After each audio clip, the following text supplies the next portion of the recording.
Hey, welcome to EPN. My name is Victor Lucas, and we're bringing the latest in everything cool every single day. Today's rundown is going out to Powder Keg, who says he hopes I'm playing Red Dead Redemption 2 and that I stay sexy. Thank you so much. I will endeavor to stay sexy, Powder Keg, and I can't play Red Dead Redemption 2 until I get back from Toronto, but I can't wait. And I'm here visiting all kinds of awesome people, so I'm having a very good time. Thank you so much, Powder Keg. This rundown is all yours. Thieves and scoundrels have apparently infiltrated the set of the new Star Wars TV show. The production of the new live-action streaming series, The Mandalorian, has reportedly fallen victim to a very serious robbery. According to The Blast, police in Manhattan Beach, California have begun investigating a break-in and robbery that occurred on one of the show's sets, with several cameras and other expensive equipment allegedly stolen overnight. The worst part is that there might have been some memory cards still inside the cameras containing raw scenes from the show, so that footage could potentially find its way online. This would obviously be very damaging for the show, so hopefully the culprits are found. The Mandalorian is being made exclusively for Disney's new streaming service, which goes online next year. This is horrible news, and my heart goes out to everybody involved at Lucasfilm and to Jon Favreau and the stress that this is creating within the production entity. You know, if you are a fan of movies or entertainment, I think that there's a pretty good chance you're excited for this show and for whatever might be coming down the Star Wars pipeline. And this is just terrible. I mean, I don't know what the hell is going on. I don't know if this is an inside job or if, you know, there's some kind of bounty. Wow, that's weird. If there's a bounty, that was not intended, okay? But if there's going to be a bounty placed on the heads of the people that broke in to do this, I think this is just despicable, and I hope that they are caught and charged, because this is terrible, man. You got to feel safe when you're out there creating some great escapism for us, and presumably that's what everybody is working really hard to do on The Mandalorian. My heart goes out to everybody involved. We haven't seen the last of the animated Teen Titans or the other animated Teen Titans. With a big screen adventure, Teen Titans Go to the Movies hitting theaters earlier this year, Warner Brothers and DC are working on another animated project that will feature not one, but two Teen Titans teams. Speaking with IGN, an unnamed source within Warner Brothers confirms that they're working on a new adventure that will see the Teen Titans Go characters join forces with the other animated Teen Titans from the early 2003 to 2006 show. This crossover was teased during an end credits sequence in Teen Titans Go to the Movies, so fans will be happy to know that it's happening for real. It's unclear if this will be a new big screen movie, straight to DVD film, or something else like a streaming show for the new online platform DC Universe, so we'll have to wait and see. In the meantime, the live-action series Titans recently premiered on DC Universe in the US, and everywhere else in the world it will be available on Netflix. The only problem is that Netflix hasn't said when it will premiere on their service, so there's no telling how long we'll have to wait. Lots of good news if you're a Titans fan out there. I did love that Teen Titans Go to the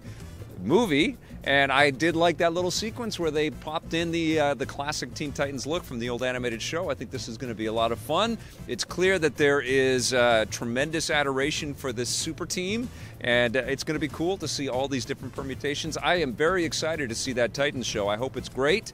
I have not heard. I haven't read any reviews. I have not seen the show, but I'm stoked. So I'm psyched for the live action, and I'm psyched for more animated. The Teen Titans rock. Sonic might have got a flat tire because his new racing game has fallen behind schedule. Sega has delayed the new game, Team Sonic Racing. It was set to cross the finish line before the end of the year, but will now land on May 21st, 2019. In a statement, Sega and developer Sumo Digital say that they need the extra time to enhance the player experience and are confident that this will let them deliver the game Sonic fans want. Hopefully they're right. The Sonic franchise has a long history of delivering games that don't quite live up to expectations, so fingers crossed that Team Sonic Racing delivers. We played the game at E3 earlier this year, and you can watch our interview with the developers right here on our channel. Yeah, you know what I've played so far, you know, hinted at some really cool stuff to come, but I think one of the biggest challenges with this game is that the last Sonic Racing game from Sumo, the transformed racing experience that they did with all of the different Sega characters and the Sega music and all that, it was fantastic. And so the quality bar was super high on what's come before, and they had to meet and exceed that. And of course, we've got 4K consoles out there right now. This was kind of a big undertaking because there's a big expectation on what they're going to do. And it's funny how Sonic has had up and down releases. You know, sometimes they're great, sometimes they drop down and a little disappointing, and they sort of go all over the place. I want this game to be great, and it's satisfying to hear that Sega is giving Sumo more time to, you know, do a good job with this one, because they can. Super Smash Bros. Ultimate isn't the only big fighting game on the way. Bandai Namco has announced when their new brawler, Jump Force, will arrive. It will launch February 15th, 2019 worldwide on the PS4 and Xbox One. First announced at E3 earlier this year, Jump Force is a crossover fighting game that unites all the best characters from different Shōnen Jump properties, including Naruto, Dragon Ball, Bleach, Fist of the North Star, and One Piece, and players will also be able to create their own custom characters. It's being made with the same engine that powers the recent Dragon Ball FighterZ. I can't wait for this game. Every time I jump into, no pun intended, I jump into these fighting game franchises based on these different characters, I really admire them, I appreciate them, I love the zaniness, I love all the extra effort and all the lore that the fighting game developers get to pull from when they put their games together, and, you know, Jump Force looks like it's going to just be a blast. I had a tremendous time playing this game at E3, and I think it's going to rock.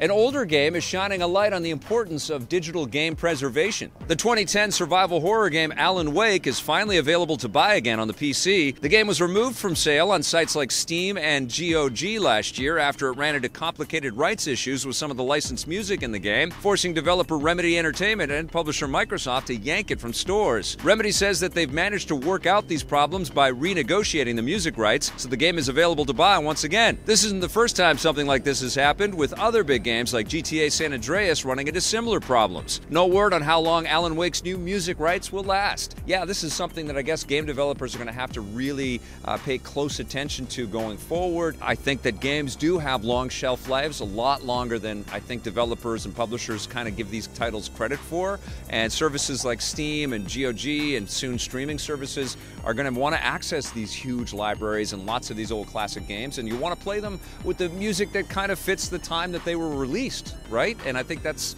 super important. So hopefully the music industry and the game industry kind of comes to long-form understanding around you know, the use of these different artistic pieces in these video games. People should be able to buy and play these games anytime that they want to. That's the future I think we all want, right? All right, guys, that's going to do it for our rundown today. Thank you so much for watching. Remember, we've got tons of content for you to check out, so please do. If you dig it, hit subscribe, hit that little bell. If you're so inclined, we've got that join button to become an EPN member. And we've also got a merch page on our website at epn.tv/merch. Thanks for watching, everybody. Have a great weekend and play forever.